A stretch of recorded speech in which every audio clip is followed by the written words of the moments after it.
about intentional teaching. Now, intentional teaching is thoughtful, deliberate, and purposeful. It recognizes that learning occurs in social contexts and that vital to it are interactions and conversations with children. Intentional teaching actively promotes children's learning.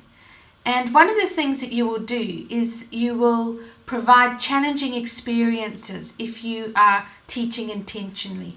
So, do you provide those experiences, and do your interactions with children foster higher level thinking? Two very important things. When you teach intentionally, you're going to be doing many things. You're going to take on many roles. The things that you will be doing will be modeling, speculating, demonstrating, problem solving, having lots of open questioning, and explaining. Now, educators plan for opportunities for intentional teaching. It doesn't just happen. So, one of the things that you have to do is you have to bear in mind who your children are. Who are the children in your care? You've got to know them from their creative, social, emotional, cognitive, physical, and academic standpoints. So when you teach intentionally, you have specific goals and outcomes for each child, which includes their overall development. As an educator, you will plan for opportunities that build knowledge. So intentional teaching means you are actively knowing your students, you're writing observations and assessing play. There is evidence with regards to experiences children are having that extend their learning and challenge their overall development. You must remember that when you teach this way, play is thoughtful, deliberate, and purposeful. It isn't just let's find a box and here we go, let's play with it.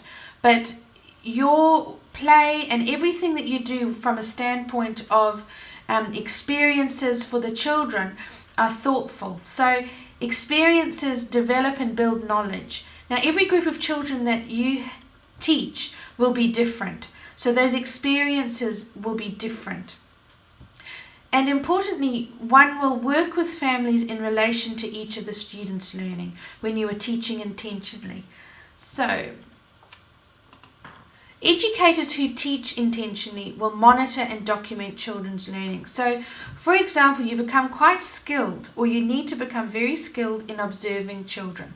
Just a quick example, when you are teaching with intention, you will observe children. So, for example, in the picture, I'm observing a student write, and I notice that his pencil grip is not developed, and also the strength is not quite there, and he's still not quite writing his name. So teaching with intention will immediately address this and provide a small plan for this child. And often, you know, when you have some experience, you know this at the back of your mind, and you will, you know, automatically have these things in place, and they will become deliberate for particular students, but you're really aware of it. And it all starts with the skill of observing children. So when you teach intentionally, you come up with a little plan. So for example, my plan for this child is, let's chat with mum, let's see what we're doing.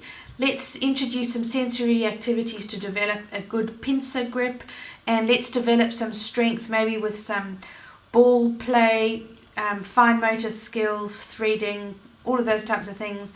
And one of the things I've noticed with this particular student is they need encouragement for writing. So I'll develop play situations and be intentional regarding my conversations and interactions with this student about their writing.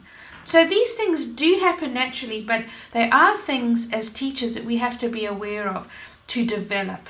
And it happens over time. As we observe children, as we put children on a plan to progress their learning from where they are to where they're going, things can develop.